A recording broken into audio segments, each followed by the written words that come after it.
So বন্ধুরা, এই ভিডিওটা ভীষণ গুরুত্বপূর্ণ হতে চলেছে, কেননা টোটালি আমি ভিডিওতে গ্লোবাল ক্র্যাশ নিয়ে কথা বলবো। গ্লোবাল মার্কেট আগামী দিনে কিন্তু একটা ভীষণ খারাপ সিচুয়েশন আসতে চলেছে, যেখানে কিন্তু একটা ক্র্যাশ হওয়ার সম্ভাবনা রয়েছে।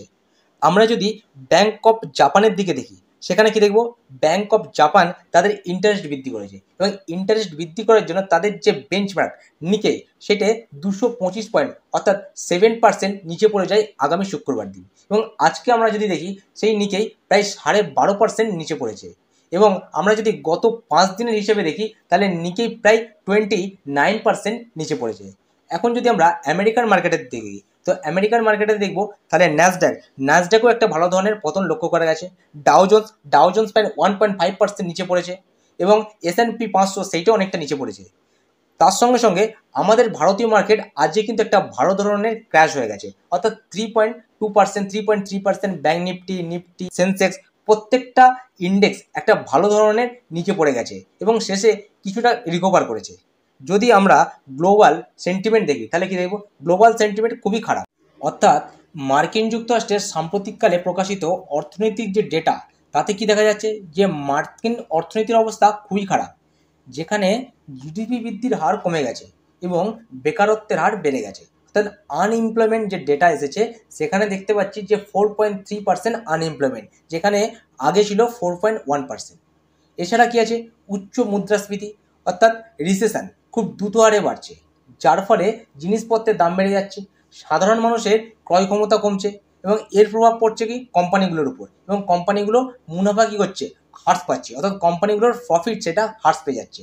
এছাড়া ফেডারেল রিজার্ভ অর্থাৎ ফেড কী করছে, মুদ্রাস্ফীতি নিয়ন্ত্রণ করার জন্য তারা তাদের সুদটাকে বৃদ্ধি করছে, আর যা ঋণ গ্রহণ করতে অসুবিধা হচ্ছে বিনিয়োগকারীদের। এছাড়া কি আছে, আন্তর্জাতিক বাজারে বিভিন্ন অস্থিরতা তৈরি হচ্ছে, যেমন রাশিয়া ইউক্রেন যুদ্ধ তৈরি হয়েছিল। এছাড়া চীনের অর্থনৈতিক যে সমস্যা তৈরি হয়েছে, এছাড়া মধ্যপ্রাচ্যের দেশগুলিতে বর্তমানে যে সমস্যাগুলো তৈরি হচ্ছে। তাহলে আমরা ভারতীয় শেয়ার মার্কেট পড়ার পিছনে যে প্রধান 3টে কারণ দেখলাম, সেই কারণগুলো কি কি? প্রথমত ইউএসএ রিসেশন, আর দ্বিতীয়ত জাপানের ব্যাংকের যে সুদ বৃদ্ধি, আর 3 নম্বর হচ্ছে মধ্যপ্রাচ্যের দেশগুলোতে যে এখন একটা যুদ্ধ পরিস্থিতি তৈরি হয়েছে, সেই কারণগুলো। যদি আমরা নিফটি ফিফটি চার্টে দেখি, তাহলে কি দেখবো, নিফটি ফিফটি আজকে ক্লোজ করেছে 24,055-তে। অর্থাৎ যেদিন আমাদের মার্কেট ভোটের রেজাল্টের দিনে ক্র্যাশ করেছিল, অর্থাৎ 24,000 লো লাগিয়েছিল কত, 24,074। অর্থাৎ সেই জায়গা থেকে কিছুটা, অর্থাৎ 25 পয়েন্ট নিচে এসে নিফটি আজকে ক্লোজ করেছে। তো নিফটি যদি 24,665 বা 670 এই লেভেল পর্যন্ত আসে, সেখানে একটা সাপোর্ট নিতে পারে, ঠিক আছে। আর আমরা যদি ব্যাংক নিফটিটা তাহলে দেখে নিই, তাহলে ব্যাংক নিফটি কি দেখবো, ব্যাংক নিফটি তার যে একটা সাপোর্ট জোন ছিল কত, সেটা 50,200 লেভেল, সেখান থেকে আজকে ব্রেক করেছে এবং ব্রেক করে 50,092 ক্লোজ করেছে। যদি নেক্সট দিন অর্থাৎ কালকে যদি এটা 49,050-এর নিচে ক্লোজ করে, সেখান থেকে আরো অনেকটা নিচে যাওয়ার সম্ভাবনা আছে, সেটা প্রায় 49,500 লেভেল পর্যন্ত আসতে পারে। আমরা যদি আজকে স্টক পারফরমেন্স দেখি, তাহলে কি দেখবো, যদি আমরা সেক্টর পারফরমেন্স দেখি, তাহলে কি দেখবো, আমরা metal, media, entertainment, construction, PSU bank, automobile এই সেক্টরগুলি প্রায় 4%-এর উপরে পড়েছে। এবং সেই জায়গায় আমরা যদি দেখি কনজিউমার গুডস, ফার্মা বা নিফটি হেলথ কেয়ার ইন্ডেক্স, এগুলো প্রায় 1%-এর কাছাকাছি আজকে পড়েছে। সো বন্ধুরা, এই মার্কেট এখন যখন পড়ছে, তখন আপনাদের মনে চিন্তাভাবনা থাকতেই পারে যে তাহলে এখন কিছু স্টক বাই করে রাখলে ইনভেস্টমেন্ট পারপাসে খুব ভালো হয়। কিন্তু এই চিন্তাভাবনা ঠিকই আছে, যদি আপনারা বাই করতে চান, অবশ্যই আপনাদের কাছে সেরকম ক্যাপিটাল থাকলে করতেই পারেন, কিন্তু মার্কেটকে কিছুটা স্টেবল হওয়ার পরে বাই করলে মনে হয় ভালো হয়, কেননা এখন মার্কেট একটা নিচে পড়ছে। যদি মার্কেট 24,400 এই লেভেলটার উপরে স্টেবল হয়, তারপরে কিছু স্টক বাই করলে ভালো হয়, কারণ এখন কিছুদিন ওয়েট করে যাওয়াটাই ভালো। বাই অ্যান্ড ডিপস অবশ্যই করা ভালো, কিন্তু সেটা কিছুদিন ওয়েট করে যাওয়াই ভালো, কারণ এখন মার্কেটের পরিস্থিতি খুব একটা ভালো নয়, কারণ বোঝাই যাচ্ছে মার্কেট নিচে পড়ছে। এখন আরও কতটা নিচে পড়তে পারে বলে মনে হয়, সেটা বাজারই মানে বলতে পারবে, সেটা আমরা কেউই বলতে পারবো না, অর্থাৎ বাজারের উপর নির্ভর করছে কী হবে। সো বন্ধুরা, আপনারা যদি বাজারে এখন যদি বাই অ্যান্ড ডিপসে অর্থাৎ কিছু স্টক কিনতে চান, তাহলে আমার মনে হয় যে 24,400 লেভেলের উপরে গেলে তারপরে আপনি সেটাকে বাই অ্যান্ড ডিপস হিসেবে ভাবতে পারেন, ঠিক আছে। আর যদি সুইং ট্রেডিং করেন, তাহলে আপনাদের যে সমস্ত সুইং ট্রেডিং স্টকগুলো আছে, সেইগুলোতে স্টপ লস মেনটেন করে চলাই ভালো। কারণ এখানে আপনি একটা ভালো ধরনের কি দেখবেন, লস দেখবেন, এবং সেইটা প্রফিট হতে এখন বেশ কিছুদিন সময় লেগে যাবে, আর সেই ক্যাপিটালটা আপনি অন্য কোথাও লাগাতে পারবে না। তাই জন্য যদি কম পার্সেন্টেজে এখন যদি লস থাকে তাহলে সেইগুলোকে এখন বুক করে নেয় ভালো, ঠিক আছে। আর সেই এখন টাকা উঠিয়ে পরবর্তীকালে যখন ভালো স্টকে একটা অফার থাকবে বা ভালো একটা কেনার সুযোগ থাকবে তখন আপনারা সেখান থেকে কিনতে পারেন, সেটাও ভেবেচিন্তে দেখতে পারেন, যদিও এই সম্পূর্ণ দায়িত্বটা আপনার পুরোপুরি, ঠিক আছে। সেখানে বন্ধুরা আমরা একটা ডেটা দেখে নেব। সো একটা ডেটাই আমরা কি দেখতে পারবো যে ভারতীয় শেয়ার মার্কেট কিন্তু কোনোদিনই একটা খারাপ বা মন্দার দিকে থাকলেও পরবর্তীকালে সেটা কি করেছে, রিকভার করে গেছে। আমরা যদি ভারতীয় শেয়ার মার্কেটের একটা ডেটা দেখি সেখানে কি দেখতে পাচ্ছি, 2008 সালে হাই লেগেছিল কত, 2008 সালে হাই লেগেছিল 6,357 টাকা। কত সেটে, 6,357 টাকা। সেখান থেকে কতটা নিচে পড়ে, সেখান থেকে আমরা যদি দেখি প্রায় 67%, 64%-এর মতো নিচে পড়ে এবং লো লাগায় কত, 2,296 টাকা। কিন্তু ঠিক নেক্সট 2 বছরের মধ্যে সেটা রিকভার করে যায়। কত পার্সেন্ট রিকভার করে, সেখান থেকে আমি যদি রিকভার করে সেটা দেখি পার্সেন্টেজে, তাহলে দেখব প্রায় 174% রিকভার করে যায়, ঠিক আছে। আবার যদি আমি 2010 সালে চলে যাই, তাহলে 2010 সালে দেখব কি, 2010 সালে যেখানে হাই লেগেছিল কত টাকা, 6,378 টাকা, ঠিক আছে।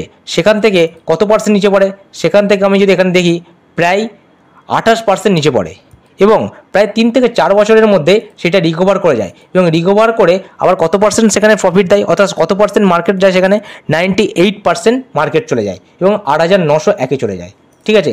আবার যদি আমি এখানে 2015 সালে দেখি, 2015 সালে যখন ক্র্যাশ হয়, 2015 সালে ক্র্যাশের সময় কত পার্সেন্ট ক্র্যাশ হয়েছিল, প্রায় 25% ক্র্যাশ হয়েছিল এবং হাই লাগিয়েছিল কত, 9,119 টাকা। সেখান থেকে কত লো লাগায়, 6,842 টাকায় এবং 4-5 বছরের মধ্যেই সেই ক্র্যাশ রিকভার করে এবং সেখান থেকে মার্কেট কত হাই লাগায়, সেখান থেকে মার্কেট প্রায় দেখতে গেলে 74 থেকে 77% আপসাইডে যায়। এবারে যে আমরা চলে আসবো 2020 সালে করোনার সময় মার্কেট যে অল টাইম হাই লেগেছিল কত টাকা, করোনার সময় মার্কেট অল টাইম হাই লেগেছিল প্রায় 12,430 টাকা।